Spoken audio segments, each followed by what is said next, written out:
Welcome to our stories, a listening, sharing panel on singleness following Pastor John's sermon on Sunday. My name is Sherami Hinders, and with some other Highrockers this evening. Thanks for joining us. The pastors have invited us to share, and we're grateful for the opportunity. We all call Highrock our home, and this is really part of our family conversation. So our hope is that we can share vulnerably with one another, honestly, and for the hope of our whole family's ongoing health and renewal. So we're just grateful for the opportunity. Justin Choi is helping us out. He's working the Facebook chat. So if you've been on some of these listening panels, sharing our stories before, you'll know that we'll do kind of similar rules of engagement. So single folks, if you're joining in, you can respond as you like in the chat. And people with partners, if you would respond using emojis or reaction buttons. And then please ask questions. So we're going to share a little bit, but we also want to have a question and answer time. So please ask your questions with comments clearly marked question, kind of with big letters at the beginning, so we can make sure to catch those. So yeah, we want to begin. Let me just say a quick word of prayer for us, and then we'll jump in. So God, thanks for this space, and thanks for our stories. And we pray we'd have a profound sense of your presence with us this evening. For those sharing and those listening, would you move among us, and would you honor our stories and speak into our family, our church body, as you would want. Thanks, God. Amen. Well, maybe we can go around and we can just introduce ourselves and kind of give the initial brief version of our stories. So say your name and your age, and then a bit of your story of how you got to where you are today in your singleness, including if you've chosen singleness intentionally or more by circumstance. So again, it's name, age, and just some of your journey, your story in singleness, and whether that's by intentionally chosen or circumstance. So anyone want to go first? Got an extroverted external processor. I'll take it. I'll go first. Hi, everyone. I'm Sean Holt. I'm 34, and I attend Highrock Metro West. If the question is single by circumstance or choice, I'd say my answer is yes. I'm divorced, and I've been divorced for 4 years now. I've got 3 kids. And so at some point, post-divorce, it just became a thing. Not doing a thing was the thing. So I kind of think of it's my second singleness, but so far I'm thinking I'm going to keep going this way.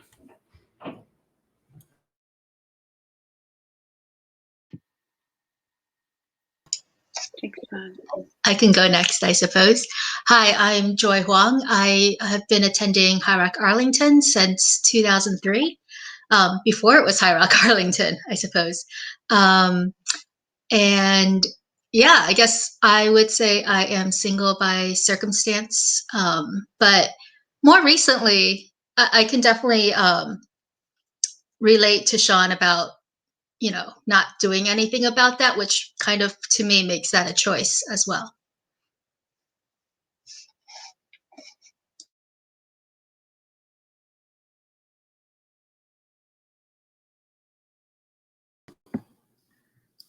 Hi, I'm Jonathan, and I'm 23. I've been at Highrock Arlington since like a couple years ago.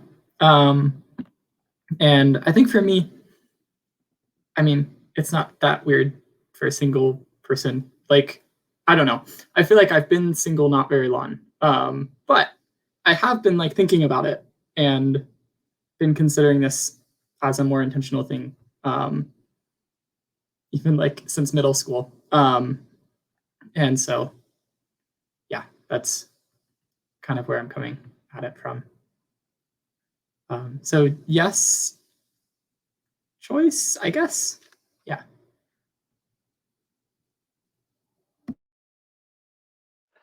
All right.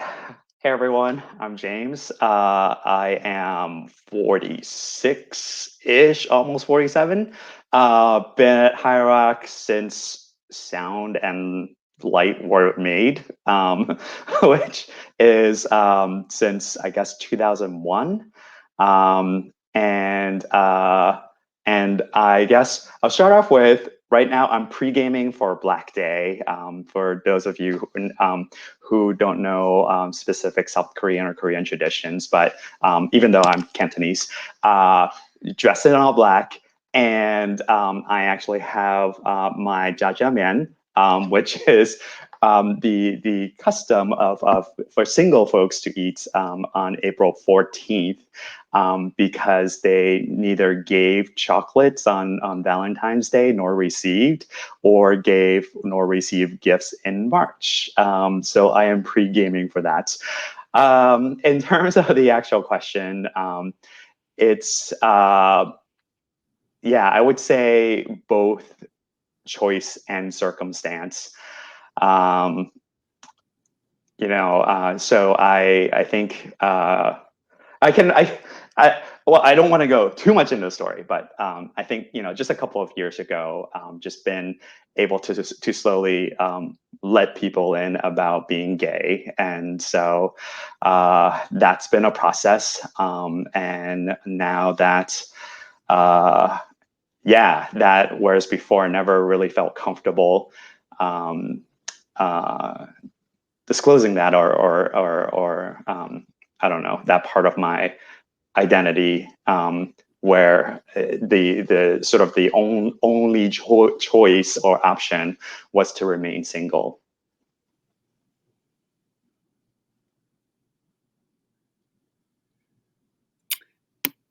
Thanks. I didn't know about, is it called Black Day?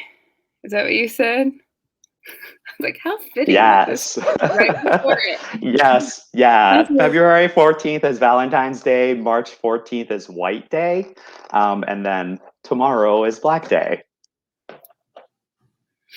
What's the meal again? I feel like I need to go find some tomorrow. Yeah, it's called jjajangmyeon. It's basically noodle with a black sauce. Yeah. Yeah, it's like I said, I told you guys before, it's like my soul, black like my soul, and I love it. I think I've had it before, so I'm like, I gotta go search that out tomorrow. Everyone participate with us tomorrow. You're welcome. In our holiday. Well, my name is Sherami Hinders. Like I said, I'm 38, and I've been at Highrock since I moved to Boston in 2014. And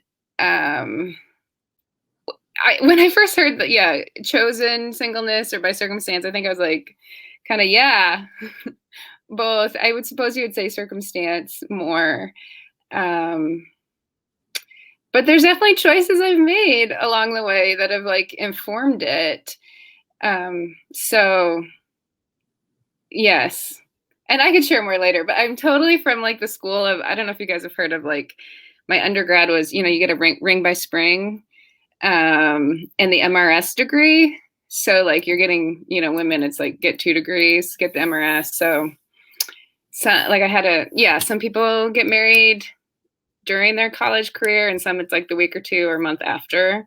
I somehow like missed the memo on it. So anyway, that's a little of where I am. So another question we just want to ask everyone, and feel free to like linger in your story if you want, because we want to hear some of our stories, and I think the particulars of our stories, as much as you feel comfortable. I think that will help people just kind of get an insight, and like to singleness in general, but also to the diversity of experiences as single people. So I think as much freedom as you feel like, you can share with, we have the time. So just, but here's just a prompt. How were you taught about singleness growing up? So was there like cultural or religious messaging? So we can start with some of that. Just like, what was the atmosphere you grew up in around being married, being single, that sort of thing?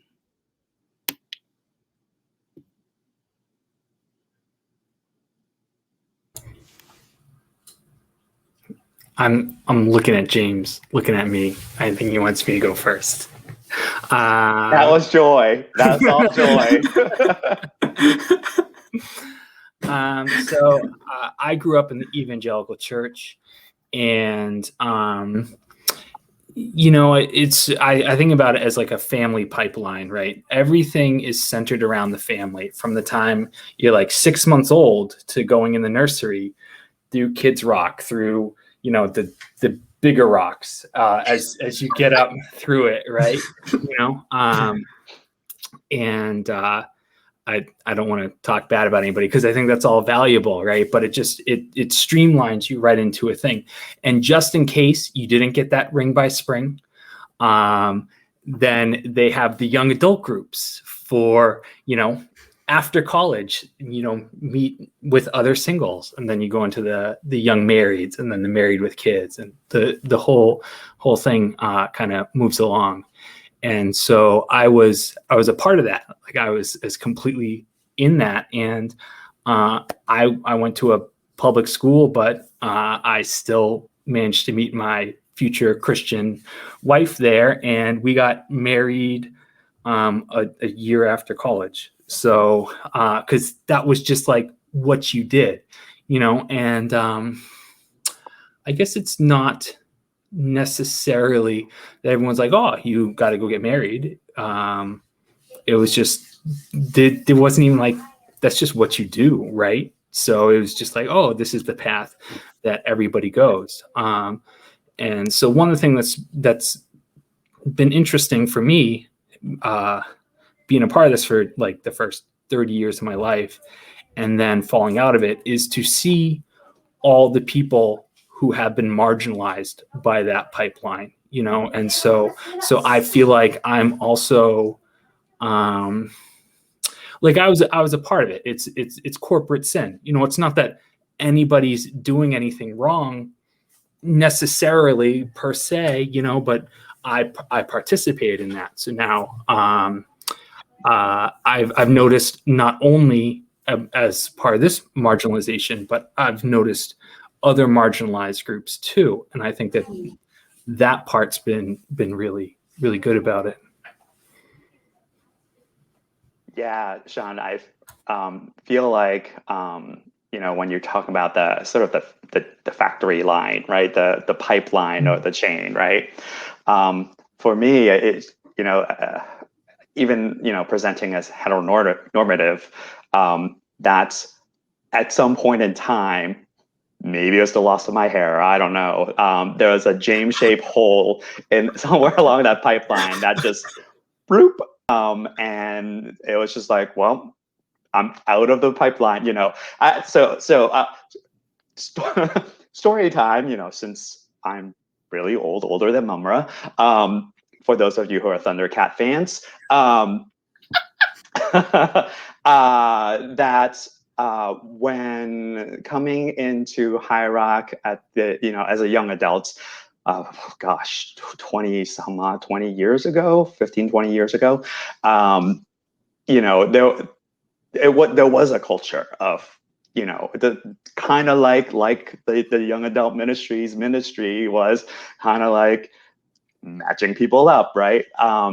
And there were times, I just remember starting a yes, joy, meat market, MEET. But yeah, I remember, you know, I thought, oh, I want to start a small group. And, you know, Bible study small group. And that first meeting, it was me and 10 other lovely sisters. You know, so that was interesting. It's like, oh, awesome.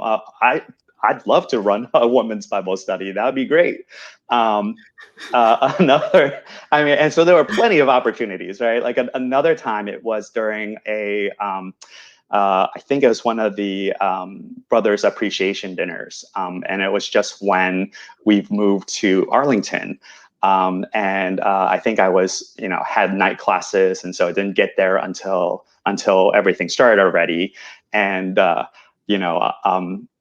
all the tables were filled except for one empty table. So I'm like, oh, that's where I'll sit because, whatever.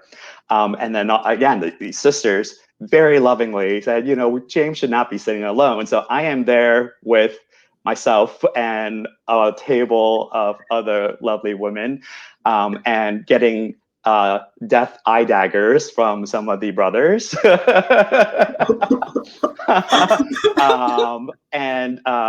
To make matters worse, apparently I was sitting on the chair that had the grand prize of clothing from Banana Republic, and then and fashion consultation, actually, which is great. So let's say, like, there was plenty of opportunities, but again, like, there was a point in time, a certain point where that James-shaped hole I fell through, and sort of that was that. Could you tell it was coming, or did it surprise you, or? Surprise, I'm not sure. I think, part of it is my struggle. It was my personal struggle, knowing, just knowing I didn't want to start dating anyone of the opposite sex because I didn't want to entangle anyone else in my own mess. Right. So yeah, but then, it felt like there was a point in time where I had an expiration date and I passed it. I think that's what it felt like. Yeah. Mm-hmm. Yeah. Jonathan, go ahead, Joy, you go. Well, I guess to answer the question about what we were taught about singleness growing up. Did you ask that, or is it just in our? No, I did. Yeah. Okay. But feel free to go where you want with it. I feel like I was never taught about singleness growing up. Along with what everyone else said, it was definitely, like, you will meet a partner, you will get married to that partner, you have children, and then that is the natural progression of society. Like, that's a societal norm. So I think every year, or, I think in like blocks of 10 years, let's say, like 10 years ago, I don't think I would have expected to be single right now. 20 years ago, I definitely wouldn't have expected to still be single. But now I think about in 10 years, I think I'd be okay being still single, although my parents would probably be pretty upset about that. But yeah, I think for me, it wasn't like when you asked if it was a surprise to kind of realize you've expired. I think it's just a natural, for me, that was just a natural progression for me. Maybe kind of like the frog in a pot of water that starts boiling and then you don't notice that you're being cooked until, it happens, but not that it's a negative thing per se. But yeah, I guess I just always have been pretty content with my life as it is, which means I've been blessed with so much. And I think that has made it very easy for me to be single. Just having a really good community here, having family that even though they're not local, still, love me and support me, having, good financial security. I have a lot in my life, and it makes it easier for me, I think, to not dwell on being single to the point where I have a heart, like, I don't think of it as part of my identity that I'm single. It's just what I happen to be, but I've also been single my entire life. So it's not, I don't know. It doesn't seem like a big deal to me. Yeah, Joy and I were talking at one point. It feels a little strange to follow up on some of the sharing stories for the AAPI community or the Black community, because we're like, well, it's not the same as race or ethnicity, right? It's just like, although I appreciate it, you know, like space to share the stories, it is a different, at least for me, it feels different somehow than those experiences. And some of you, I would love to hear your thoughts on that.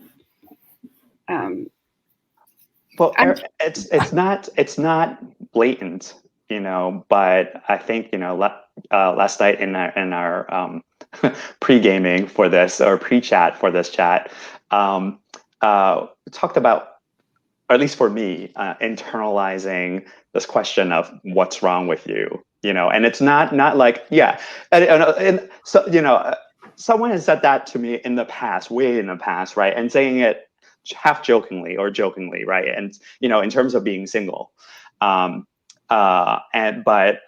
it's in other ways, you know, it's not explicit, I don't know, or even conscious, but there is certain things of like what's wrong with you, and I think for me, I've sort of internalized that a bit.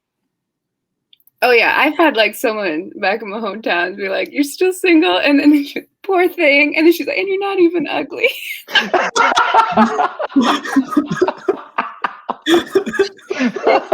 Like maybe, thank you.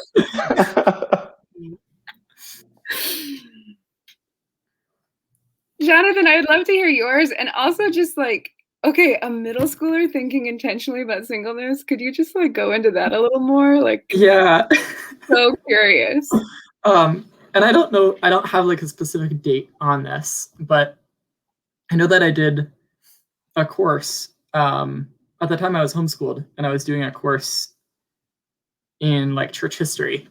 And I remember hearing all these stories about like single people throughout the church, because it's like a lot of the church's history. And from like priests and nuns to like other single people who were missionaries or otherwise. And so hearing about those sorts of things, I think might have been part of where I was, and that was like 6th grade. So part of where I was initially like, oh, like this could be a thing for myself too, and could be a really good thing. And at the same time, I was also in like Christian culture, evangelical Christian culture, listening to like Christian radio stations of my own choice. I would listen to these Christian radio stations, and it would be like a solid half of the programming was just like about family and like nuclear family, like gotta have that strong marriage and like raise the kids well and that sort of thing. Which I guess kind of just rubbed me the wrong way, kind of through high school, because it seemed like such a, as you were saying, Sean, it seemed like such a like current.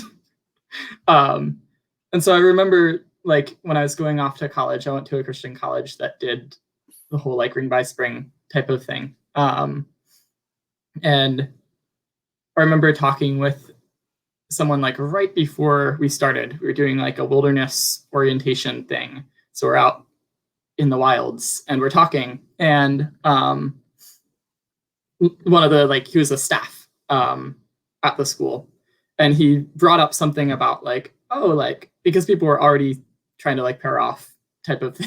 Like, it's kind of this weird mad rush in at least in that Christian college setting. And so he like made some comment to me or something of like, oh, like, are you know, gonna be dating or something like that. And I remember at that point being like, yeah, I mean, I think like celibacy might be a good thing too for the church to for me to think about. And so that was kind of like the mindset that I went into the college, like that college scene with. And this is where it like we were saying, it like feels weird to follow as the same brand of stories. This isn't our stories like singles thing, especially for someone like me to share, because for me, it's like, this is something that's been something that I've been choosing towards. There have been some dating type of things in there, but pretty much choosing towards for a while, but not like very long. And it's not something that it's like been a choice choosing. That's how it feels to me.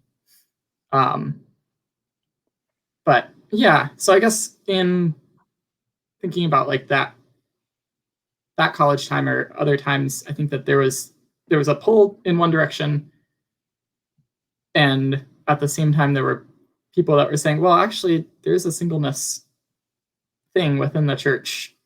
What does this look like? But I'm still trying to figure out what what that looks like intentionally or things like that. Yeah, Jonathan, just hearing you today and actually yesterday as well, the question that I had was sort of, were there specific promptings that you felt, maybe God has led you as well? Because, maybe it's sort of like the dance of choice and providence, and divinity, right? And so, just because I feel like, at least for me, if God weren't there, then it's like, well, what's the point? So I don't know if you had a sense of God's presence in that, and sort of encouraging you for this. Yeah, that's been what I've been trying to discern recently, especially because I think at points when I was in college or high school, on the one side it might have been just like Jonathan doesn't want to have to deal with this drama, and Jonathan like wants to, like there's this alternative that seems like super pious to me or something, in the way that I had been taught it to some extent. So that's been what I've been trying to discern to see, because I think that at the same time, there is something that God's been wanting to get my attention about with this. Yeah. And I see that with just in like, as I have prayed about it, prayed with friends about it, it seems like kind of a possibility, but leaning that way. I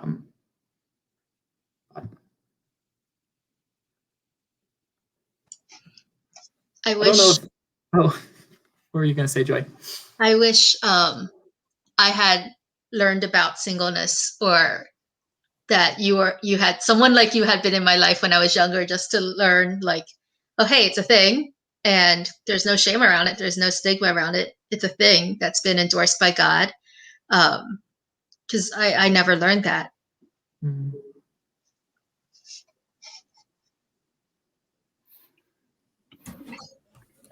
Yeah, it's interesting to kind of even know the different seasons the church in history has like honored, what's been honored more at different times. And particularly, I think in the last few decades with our focus on the nuclear family, sometimes just hearing like, it's okay to be single. It's not like this is the shameful second place. Although I have to be completely honest, so I've been trying to actually the last couple of days just to re-watch the sermon, because on Sunday, while I was only half listening, half watching, because I was swiping. All the confessions are coming out now. They're all coming out, right? I see this, as a free group therapy, mainly just for me, I guess, to vent. I don't know, but yeah, but what I do remember, and also what we talked a little bit about, was this the message that now, since we're single, we there's certain things we don't have to deal with, right? But that what our time can now be used to serve. And I have thoughts on that. But I just want to know what your thoughts are. Yeah, Joy. Well, so yeah, after Sunday's sermon, I was having thoughts, and it was hard to articulate because I was not swiping during the sermon, but um, like in general, it was a good sermon, and I think if I was younger, I would have appreciated it more. Just hearing like, yes, this can like singleness can be a calling, and kind of what I already said before. There's no shame, no stigma, and it can be something God calls you to do.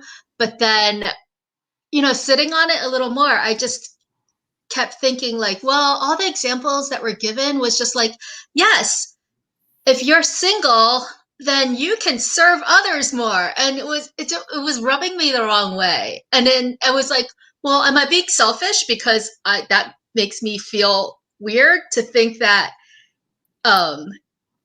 if I'm single, I should be expected to serve others more because I don't want to. You should serve in Kids Rock, Joy. That's the solution. If you love your children, do not ask me to serve in Kids Rock. Let's put it that way. Yeah. So anyway, I brought that up with some women that I am in a group chat with that also go to Highrock, and it was good to be able to try to articulate that and think through that and get some other viewpoints too. Yeah, I think for me, I just sometimes don't. Well, I was a little distracted too. I was watching James. I don't know what I was doing, but easily distracted. So, I just don't think I buy the whole like you can serve more thing, like whatever it is, because I'm just like I'm actually busy, but it's just different stuff. And so I just think like the opportunities and limits are different. They come in different packages or like, and that's why I think we really could serve each other well in some of it, but it's like, I can fill up my time or it's like, I guess in the most ideal of marriage, you would have your best friend next to you and you're making your decisions with someone else and you're splitting the tasks, of life. And where I'm like, I got to do it all, like, and as like a relational communal person, I'm like, it's actually more energy. It takes me more energy to do it myself. And then I would say like, because I actually have a desire for a relationship in a pretty deep way, it takes a ton of my energy, like emotional energy, just to continue where I am and like wondering like, wait, my life isn't going how all the, messaging I grew up with said it would go, And so just like, it's not better or worse. It's just different, it's just so, or it's like, if you ever want like that emotional connection with someone, it's like, I actually have to go seek it out every time. And again, like marriages aren't necessarily always stable, but so I realized that there's really a fragility for everyone, but whatever the idealized picture of that is, and then saying, and then there's the idealized picture of singleness, right? Like we're just here twiddling our thumbs until we get to serve again.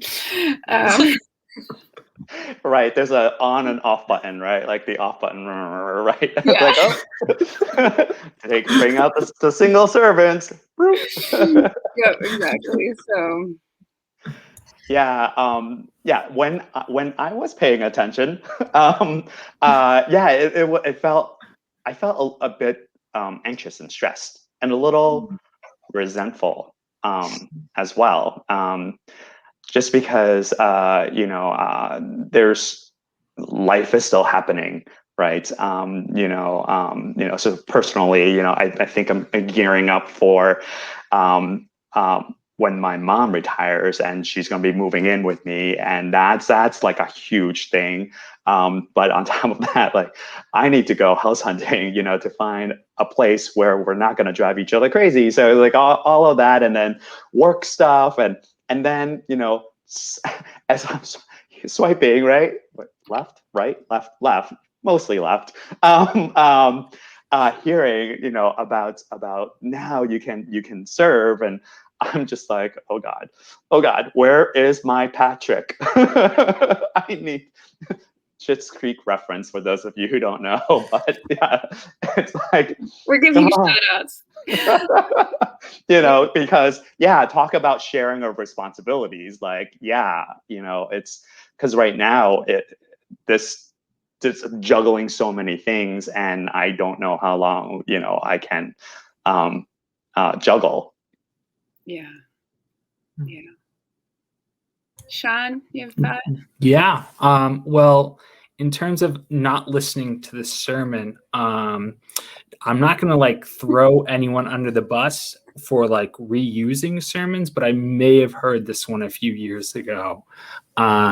So, and I knew that it was coming. So I was like, oh, okay. Like it's this one. Right. So, so I've heard this before. And honestly, it's something that's really exciting for me. I'm mostly stuck in a place where I need to be served. Joy, please watch my kids. He's that desperate. No, so you know, Joy is a kid whisperer. Kid whisperer. But no, seriously, you know, they're 6, 9, and 10, and even just now they're starting to get old enough that I feel like I have a little bit more space with them. And so when I think about, you know, my life in 10 or 15 or 20 years, I don't see myself as being like a settled person. I don't know what I see myself as being, but I don't want to own a home. I rent intentionally. I figure that, you know, once they're out of college, I want to be ready for what's next, right? So that's kind of exciting for me. And you know, at this point, we're kind of like getting ahead on some of the questions, but I'm excited about this, so I just want to talk about it. Is just the idea that I like that. Like that's exciting to me. I'm someone who, you know, did a decade in a relationship with one person, and I realized that now on the other side that I compromised so much of who I was and the things I wanted to do and who I wanted to be. You know, I think that men with long hair look really silly. Okay. But if James is Mumra, then I'm Lion-O. Okay. So I think it looks awful. I think that people look at me and they're like, that dude's wild. I'm like, yeah, well, I guess so. I think so. So this is like a representation of me just being able to be like exactly who I want to be, because there's so many reasons why this is just not an okay thing to do, like jobs, culturally, trying to find partners, you know, but hey, I'm loving it. So That's awesome. I do wonder if we could maybe go into, talked about kind of generally like what you love about singleness and what's hard. So kind of both sides. I don't know if it's too much to like say this too. If you want to go a little deeper, even like how it's shaped you as a person or in like your own formation, your journey of singleness. Yeah, how has God used it, or like, what have you learned? So I process things kind of slowly. So I'm glad you sent us that question a little bit ahead of time, because I think I have an answer or part of an answer in how God has shaped me through my singleness. I think it would have been really easy for me to have placed my self-worth in how other people viewed me, especially if I was in a relationship, and just be dependent on what other people thought of me. But because I haven't been in relationships like that, I have needed to figure out my own self-worth purely through what God thinks of me. And that is immeasurably, it's invaluable, that's priceless, to be able to realize, like, yeah, like, to just have that foundation. And I really don't think I would have been able to get that if I had been in a relationship earlier in my life. Wow.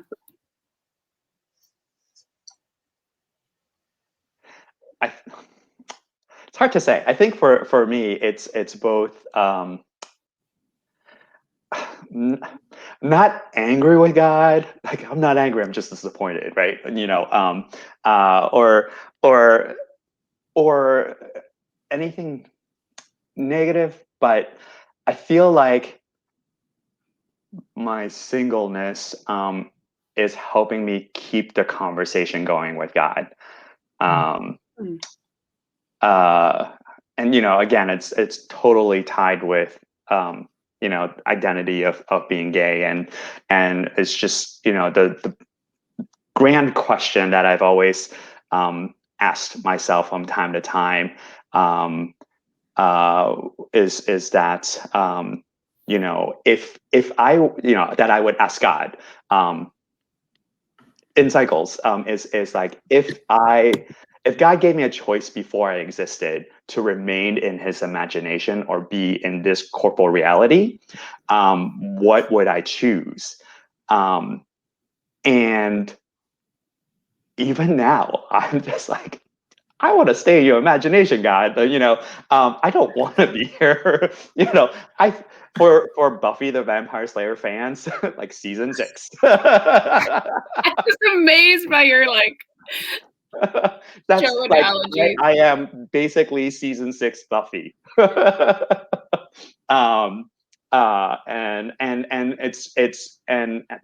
it keeps the conversation going. So of just like, well, God, I'm like, why am I here?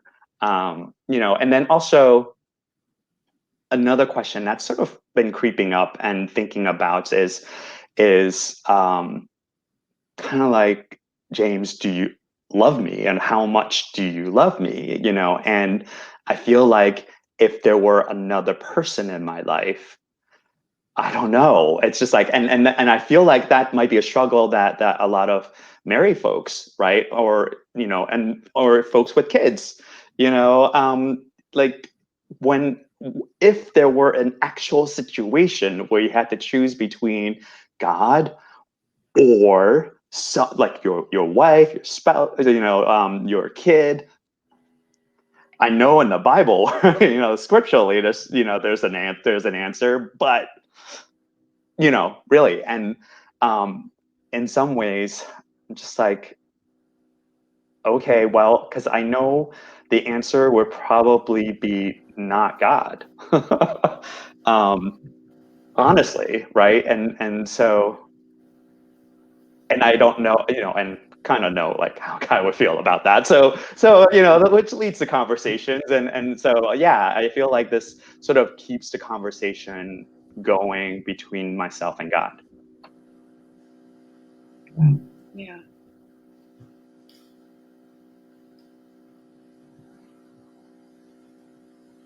Just to kind of almost follow along with that, I think for myself, I see so I went to a Christian college where it was like the pipeline, right? So I have like a lot of friends who've gotten married, even though I'm like 23. But I see with some of those friends who are like 2 of my 3 roommates who got married right after college. I think it's wonderful to see their love for their spouses. And to have seen it while they were still dating and all of that. And I guess, I mean, for me, I still like kind of think it sounds nice when PJ talks about like the serving when he gave the sermon and stuff like that. But I also think that it might be something a little different than just that.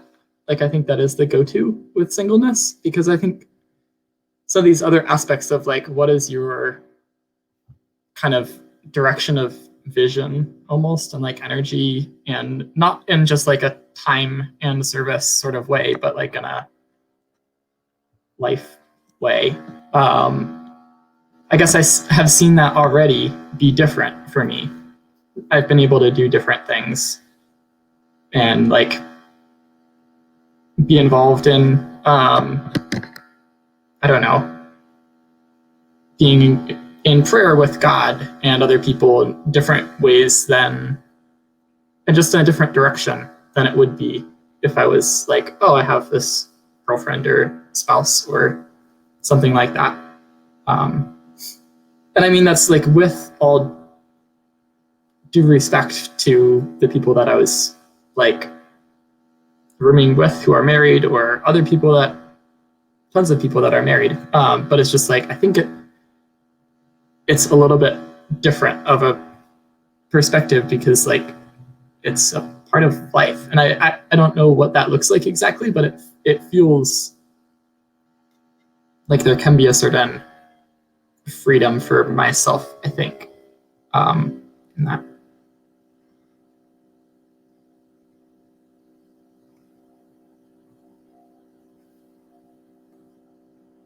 I don't know if that makes much sense, or connects with other people. It does, and you're really honoring, like, it's just like you're honoring like the differences of choice, like I see this and I see there's good, and also there's other opportunities. Joy, were you going to say something?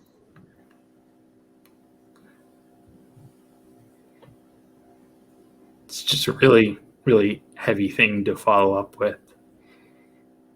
So it's something I think it's worth thinking about.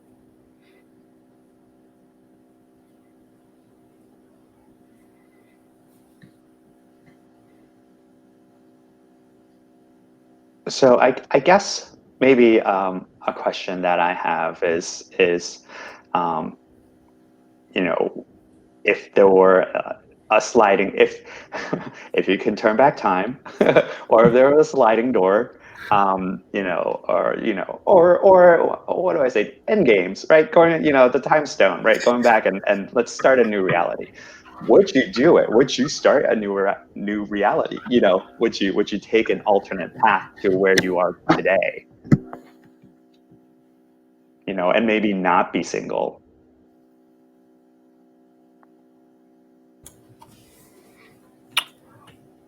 I would say for me that if I was who I am today, 15 years ago, I probably would have never gotten married in the first place and would have just chosen singleness as a lifetime. But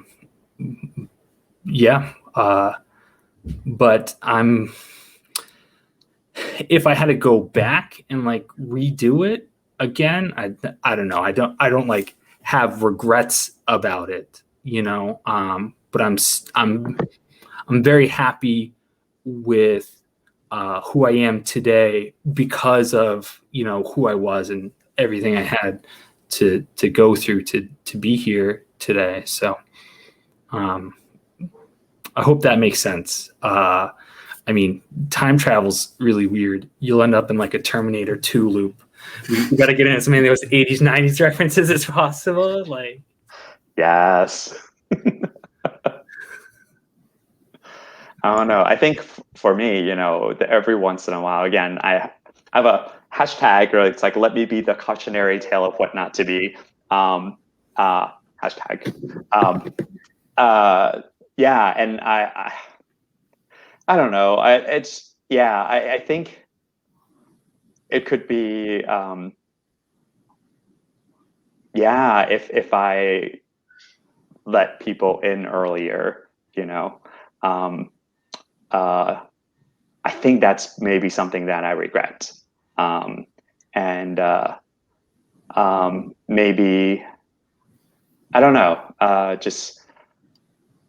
and that's where, sort of, I don't know, regret and maybe a little resentment of like, well, God, why this? Why me? Right? I don't know. It's like a woe is me sort of thing. I don't know. But yeah, I kind of wish I had a time stone and moved back or like at least done it's a wonderful life, and seen what happened if we took a different path. I don't know. To answer your question, I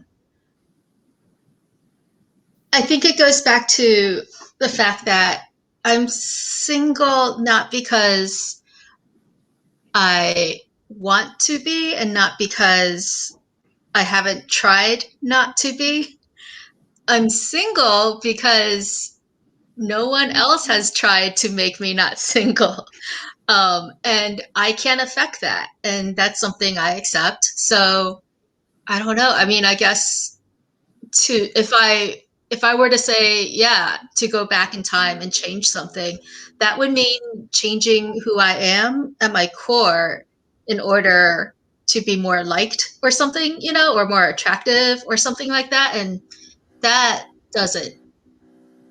not something I would feel like I would want to do. Can I throw in my own reference? I wanted to know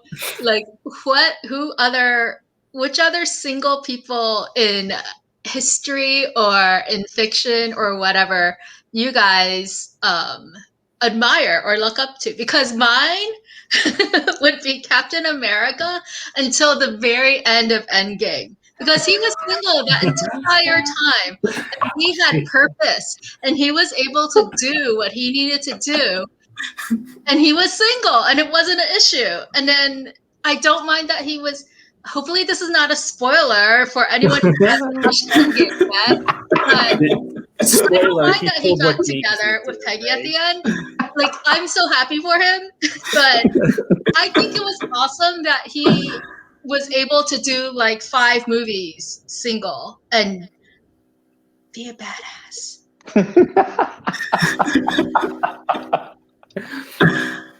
It's 8:54. Is she allowed to say that live? I was like, children are in bed. Don't That's why I'm worry. a kid whisperer. I whisper. Again, boy, speaking of whispering, kid whisperer.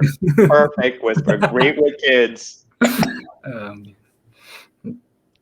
Well, let's keep the convo going. If there's things that spring to mind, there are a couple questions. So, so the first one is, what do you think about just even the word single? Is it a fine word from your perspective? Oh, here, Abby is up on the screen. It's fine, it's not an issue, or it has baggage. Do you have a personal preference on this?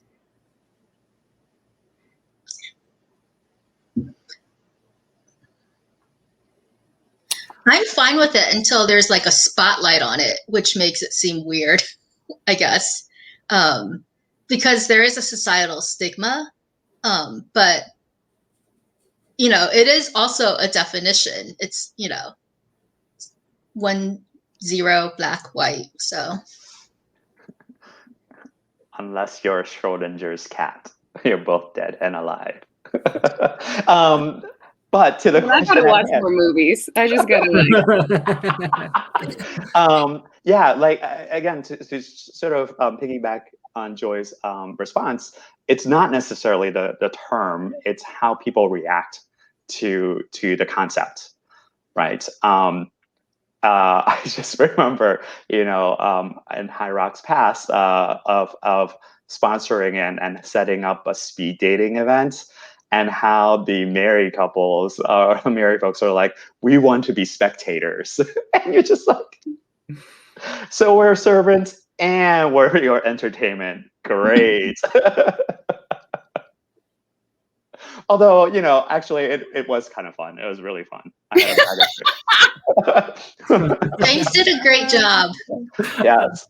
Apparently, yes, there were, again, being presented as heteronormative, or some friends came back, when they were in the bathroom and they're just like, oh yeah, that James is a great speed dater. I'm like, thanks.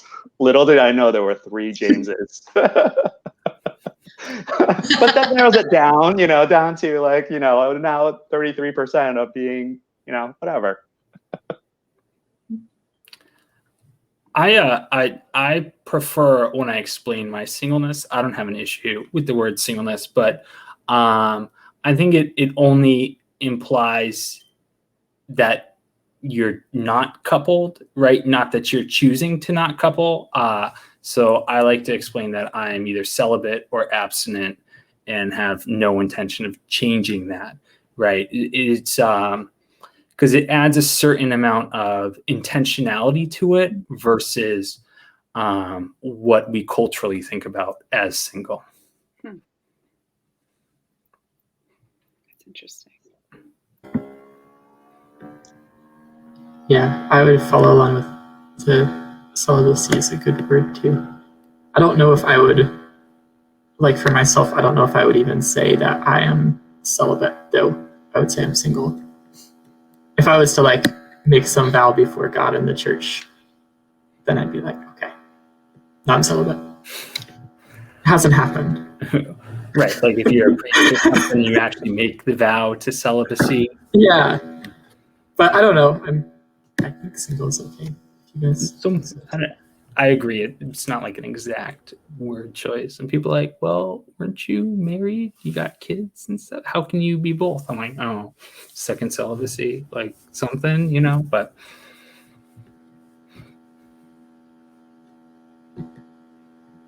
Okay, here's one from Athens. What comes to mind when you imagine yourself being an elderly single? Hopes or fears?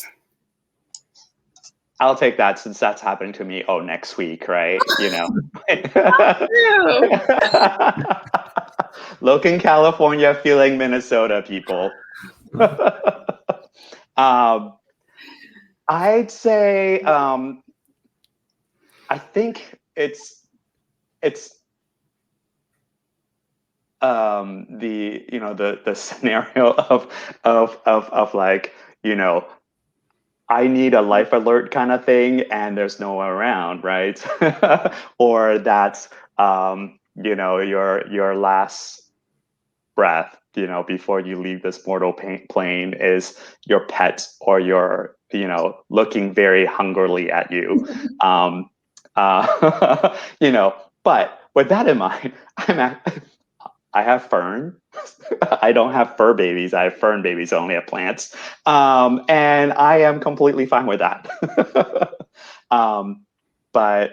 Yeah, I think it's more like right now, my focus is more like taking care of sort of the elderly people in my life before I have to worry about myself. But yeah.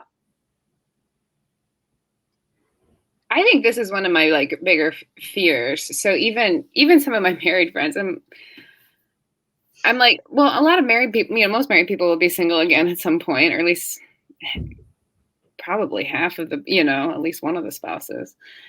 So I'm always like, do you want to be in a home together when we're old? So like, is that like if if we're both 70, can we go into a home together? Like one of those things. I literally have had this conversation with people.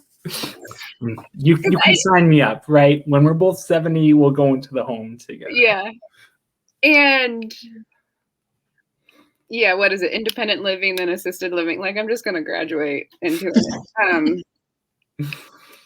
But I mean, I do feel the fragility of it at times. And I think that's where I'm like, the church and like the family of God things becomes real to me.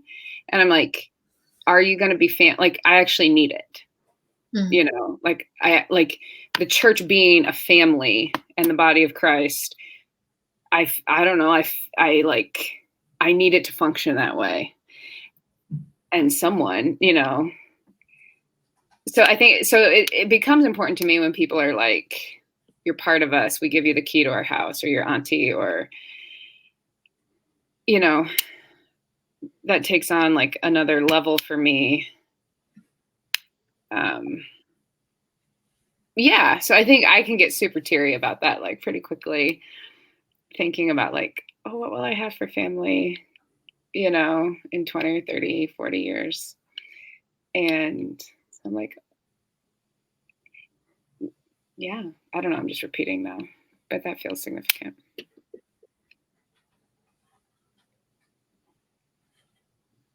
feel like I just gave a downer to it all. Anyone else? I need to quote a TV show. Or a movie. Darn it. I think you made a good point though, that like half, even partnered people, half of them will probably be single again at some point. So we already have that experience and are equipped for it. So that's maybe a good thing. But yeah, in general, I mean, it's scary thinking about becoming frail and old and needing someone around, but not having someone around. Next week. Sure, James. But I don't know if being partnered would help that fear, you know? Like, I know my parents really want someone for me so that they feel like I'm being taken care of. But I think I've just been on my own for so long. I can't really imagine like what that would mean for someone to take care of me, you know? Like, it almost seems patronizing at this point. Mm-hmm.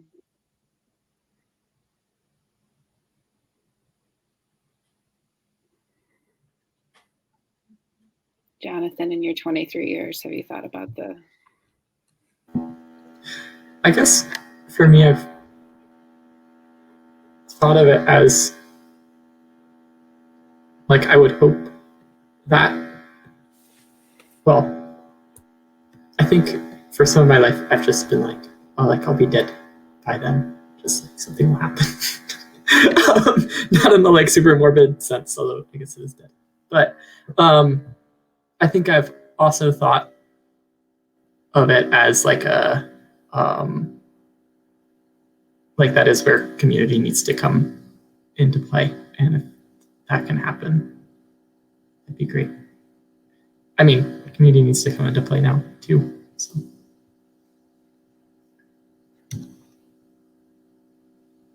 So actually, I don't know, just thinking about that of and sort of a little bit to Ethan's question about finding difficulty in connecting with friends who are partnered,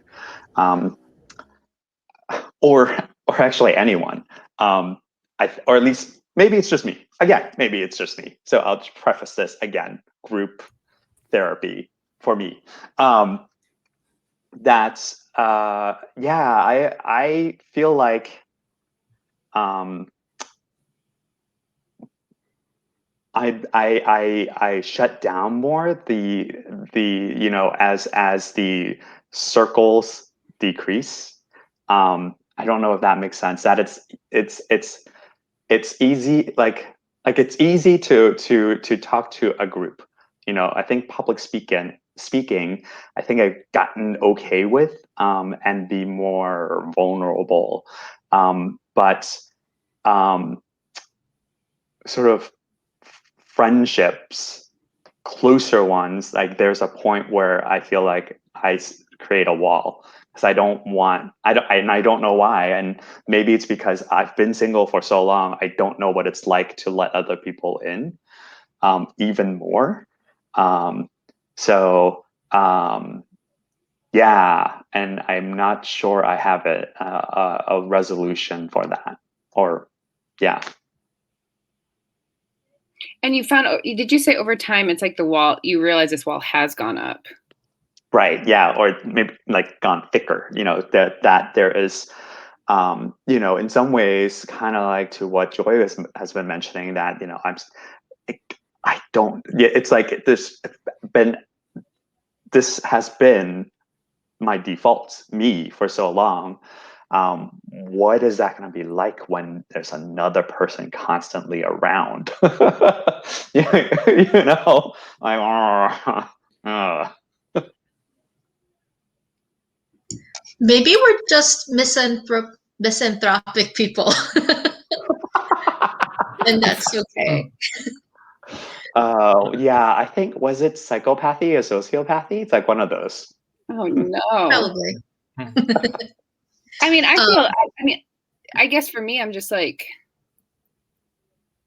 I do wonder if it's about, like, how are we as a church at cross-cultural friendship at any level, and how are we doing with intimacy, and is intimacy just connected to sex, or even kind of covenant relationships?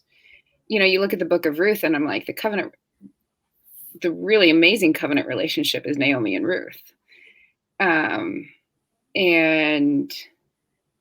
the kind of love that they're expressing.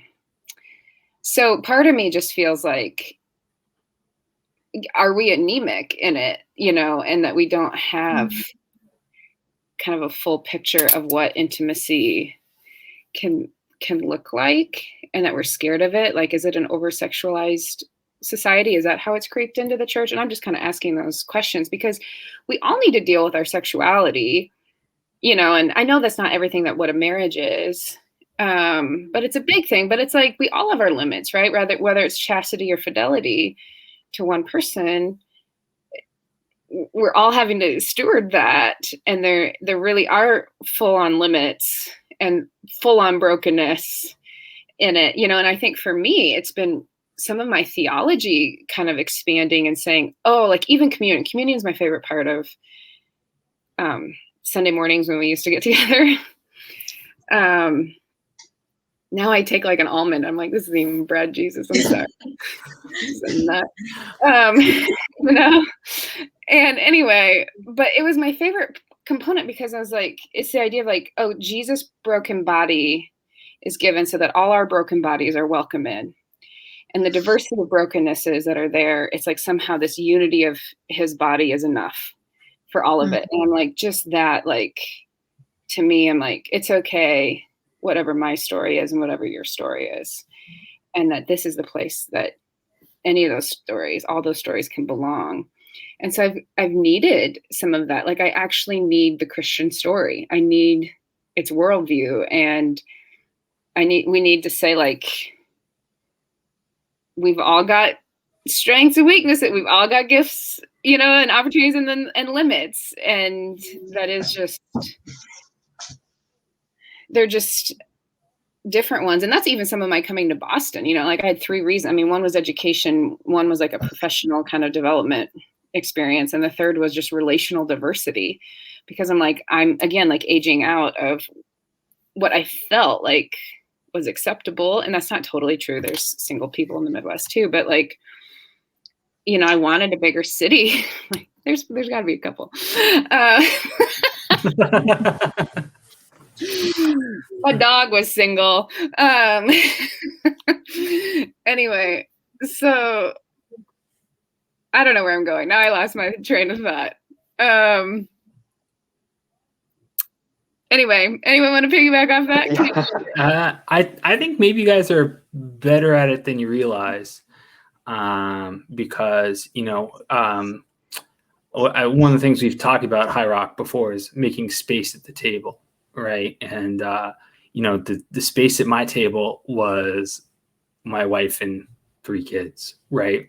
Like, that was, I didn't really have outside of my high school friends that I kept, and then my college sweetheart, like, throughout my whole 20s, that was like my entire friends group, right? I didn't really have anyone else I talked to about anything. And in my 30s, in part because I'm willing to be more vulnerable, I've made more meaningful friendships. And the more vulnerable you are, the quicker it becomes apparent if someone is interested in really knowing you, or if they just want to, say hi and shake hands and move on. And so I really, really value those friendships that I've made and bonded over the last couple of years, to the point where you'd be like, you have only been best friends with this guy for like the last 3 or 4 years. I bet some people would be really surprised to learn some of that story for people who know me. I love that you said that, because I'm just like, I like honesty and vulnerability. It's always interesting, actually. Well, maybe it's not to people. Maybe people are scared of it. I'm quoting a book, but is it from the 80s? No, I don't want to it's Charlie Mackessy's The Boy, the Mole, the Fox, and the Horse. It's just the best. Not from the 80s, unfortunately. The author was alive in the 80s. I do think that's one of the advantages that just in friendship as a single person is because it's just me. Like, if you actually want to have a real conversation, we can have it, because we're not like who's in the room and how comfortable, whether it's one-on-one or just like a couple and me. It's like, if you want to be vulnerable with me, it's just me, and sometimes I think there's rules about like who's all there and like what level of depth you can get to. And so I don't know, I'm just thinking out loud now. I'm like, can it only go as deep as, the person least comfortable with wants to go? Like, and maybe not, maybe they can just listen. But I found I can go deep with people pretty easily just in my friendship. So yeah, go ahead, James.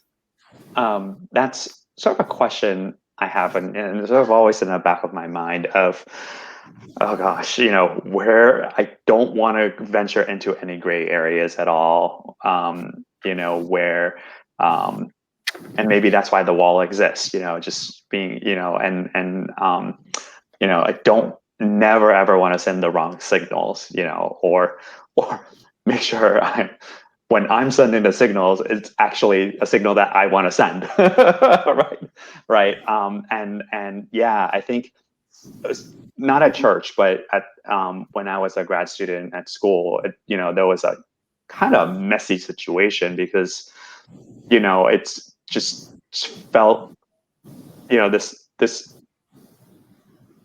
colleague just started, whatever. It got messy because there was some signals cross or whatnot, and it was just like, yeah, I don't want that to happen. So I don't know. Yeah, so I guess what you're saying is setting up really, really. I don't know. Do you say strictly you can go deep up to this point, or I can let you go up to this point, because I'm seeing signs that you might be, and more emotionally attached to me than it's kosher, right? And I don't want to sound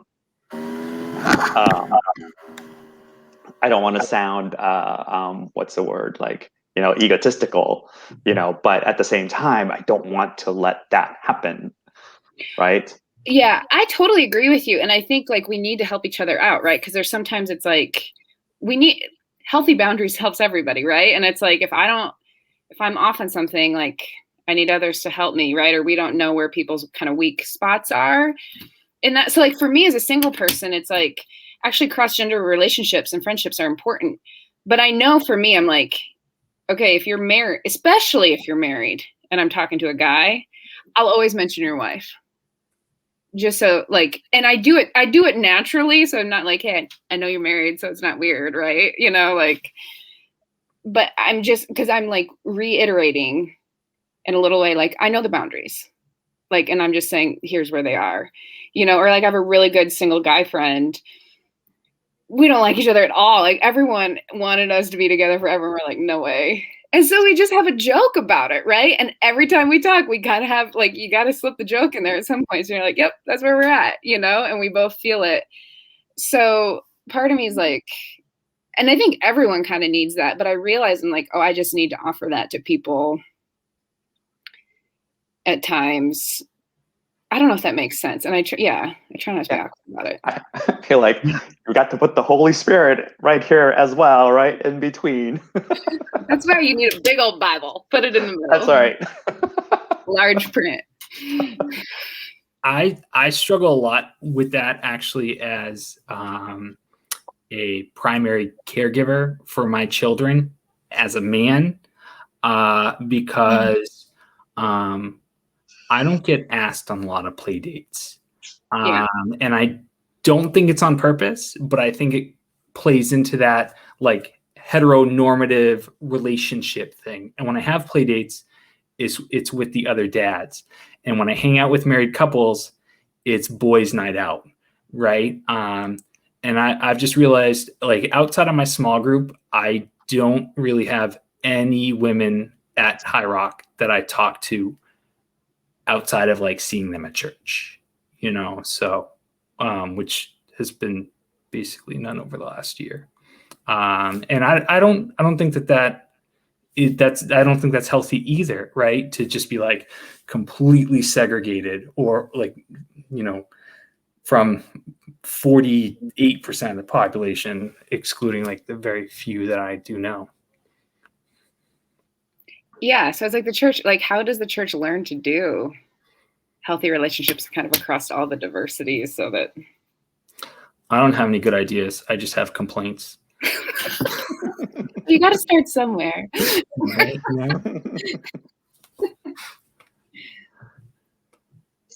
I feel like I've been really lucky in terms of that through circumstance.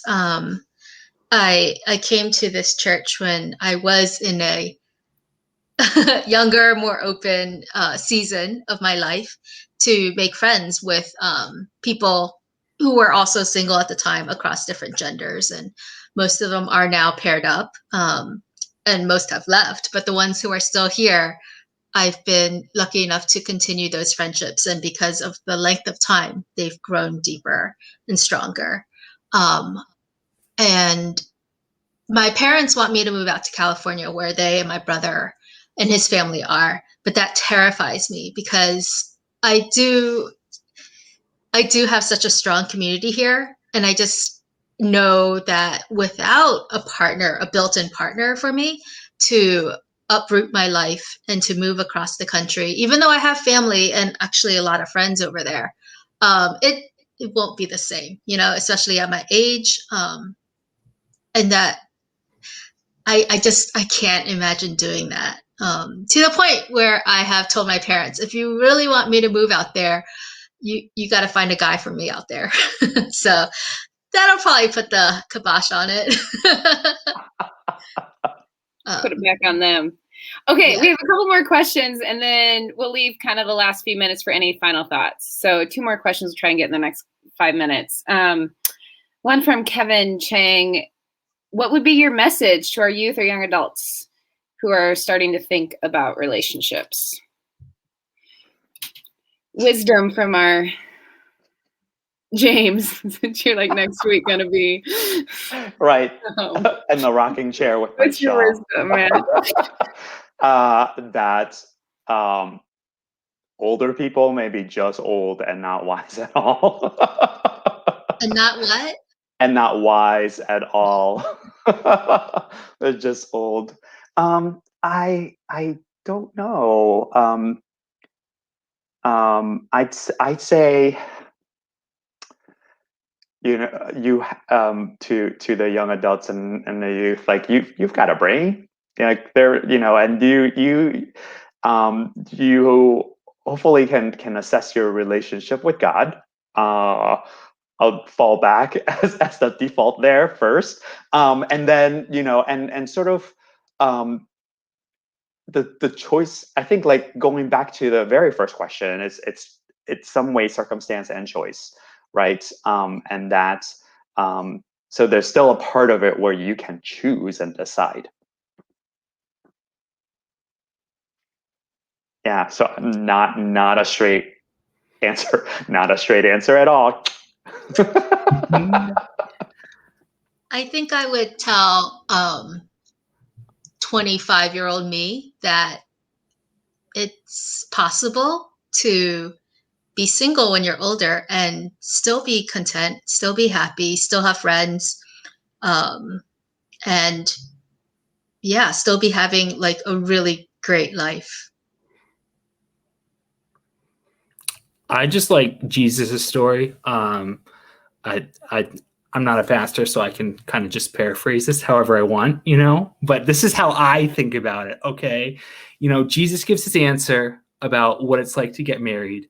And the disciples, who are a bunch of teenagers, teenage boys, they're like, Jesus, no one would ever get married if that's the rules on it, and he's like, yeah, it's not for everybody. Great. That's nice. Yeah, I think to what Joy you had mentioned earlier, it would be nice if students had some idea that this is this is an option, and a God endorsed option, or whatever you want to call it. Like a God blessed option. And I don't know how that will look exactly I'm involved in the youth ministry. So I don't know what it will look like for them with high schoolers, Kevin, but I think making sure that's in the conversation is good, at least. I think for me, it's just been the best place for me to learn how to be really honest with Jesus. He hasn't struck me dead yet, so I figure it's okay to be as honest as I am about, and sometimes the colorful language and it's just been the place where I've gotten the primary thing that I've gotten to know God through. Obviously a lot of other things too, but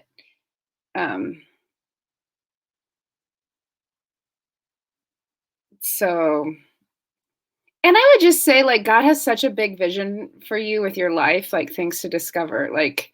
Part of me is I've gotten to see the world, and I'm from a town of less than 2,000. We don't have a stoplight in the county. I couldn't have the vision for what God had in my life. And he's I've seen the world, and he's I know your heart, and there's even more in you than you even know. And I want to show it to you, Sherami. So it's just, some ways I have this fantastical life, and, and then there's a ton of pain too, but I think everyone has that, so anyway, one last question before we wrap up, and you guys can think of, is there any final thing you want to say?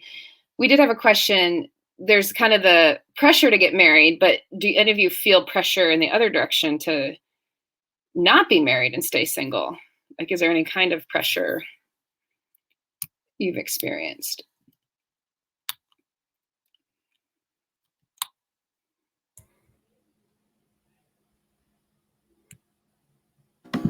So this is where I think, James, you were kind of bringing this up a little bit, of me trying to discern, is this God's voice? I think sometimes I can feel God's voice potentially in this at the moment as a type of pressure. God's style pressure. So I guess that's the only place that I would have seen it in my life, I think.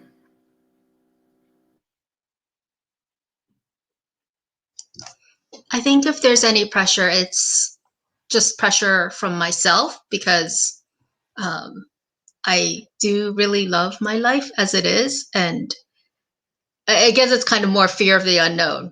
Will it be worse if I end up partnered?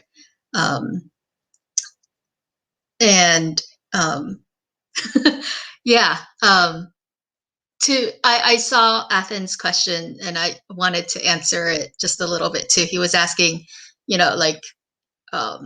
what is something that's really great about singleness and experiences in life? I have been able, before I had my cat, I was able to travel all over the world, partly for work, and then the other half for fun. And that's, I guess when I think about it, it can seem a little selfish because it was just it was just pure enjoyment. I just wanted to do it and I was able to do it. But at the same time, like people find fulfillment in having kids, I suppose. And this is how I'm finding fulfillment. And also, like, I think about all the times I have been able to serve, as much as I decry that. But like James and I, we've been able to do the Christmas concert cookies for like a decade. We fed so many freaking people, and I'm still continuing to do that. And like kid would have gotten in the way of that, or partner probably. So yeah, I don't know. And Anna Laura and Ryan would beg to differ. Where do you see them now? Just kidding. Where are they now? Oh. I have no idea who Anna Laura and Ryan are. So on that note, those of you who know them, enjoy the inside joke. 2 minutes left. Any like burning last thought you want to say, or just something that came to mind that we didn't have time to, didn't kind of go with the flow of our convo? Yeah, I had one last thing. Go ahead, Sean. No, thanks. You can have the last word. I think that it's easy to dismiss like the singleness versus some of the other things we've looked at. But in my singleness, I've seen a lot of people who have been hurt very badly by our heteronormative culture, right? And I think that we, especially as a church, need to do a better job of coming around that entire community. And that includes people who either have chosen or had chosen for them to not be a part of the big family culture.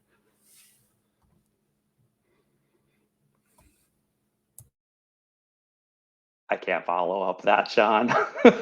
I was just going to say to all the brothers at Highrock who met their wives 10, 15, 20 years ago when I was also at the young adult in the young adult ministry group, you're welcome.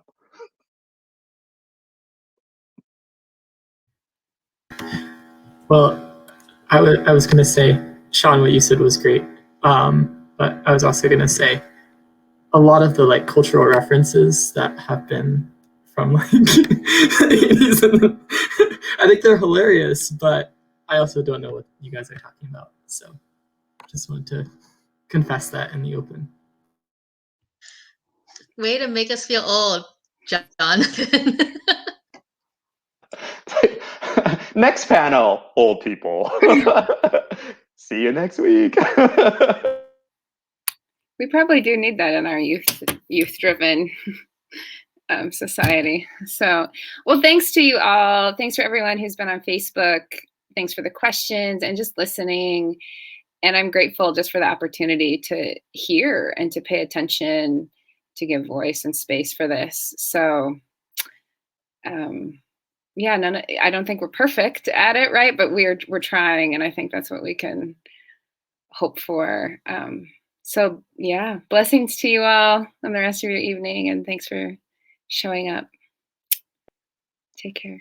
Thanks, Sherami, for hosting. Bye, guys. Bye. Bye.